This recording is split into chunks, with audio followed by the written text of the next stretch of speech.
lagi di channel Balinese Culture and Hindu. Hari ini saya akan kembali lagi membuat tutorial metaning Banten untuk dibagikan bersama-sama agar kalian tahu betapa banyak dan indahnya budaya Bali dan beraneka ragam ya, dari jenis Bantennya saja dulu. Nah, mau tahu Banten apa saja yang akan saya tanding hari ini? Terus tonton video Niki sampai habis. Jangan lupa subscribe, like, dan boleh komen di media sosial. Boleh komen di kolom komentar dan boleh di share juga di media sosial kalian. Ingat, komennya yang baik-baik nih. Yuk ditonton video Niki.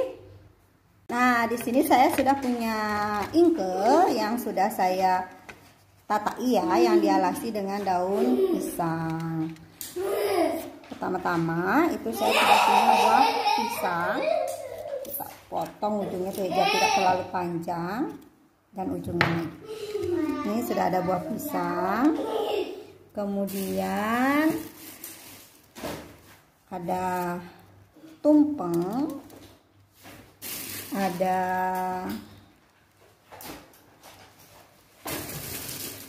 di sini saya punya juga bantal tape. Bantal tapenya seperti ini nih kalau untuk di daerah Singaraja. Terus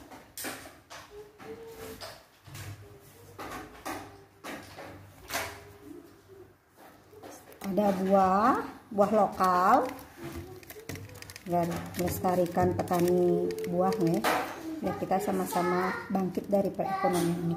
Terus saya juga punya, nah di sini saya punya jajan uli, jajak begini dan jajan lainnya ya.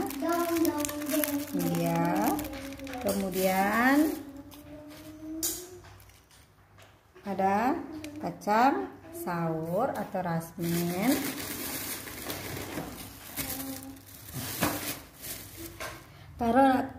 Kalau rake ajengan di sini sampainya tubungan. Nah, seperti ini. Jangan lupa juga dikasih cana. Ini dia Banten rake pengajengan atau rake ajengan yang biasanya kita haturkan pada saat hari tilem.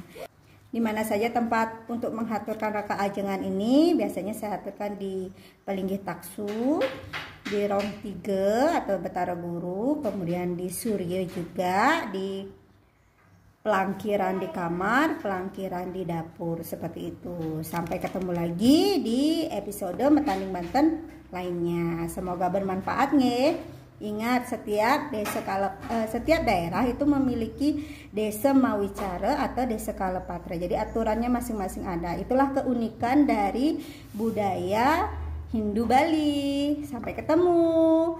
Bye-bye. Salam Rahayu. Semoga kita selalu sehat dan dalam lindungan Ida Sang Yang Widi Wasa. Salam Rahayu.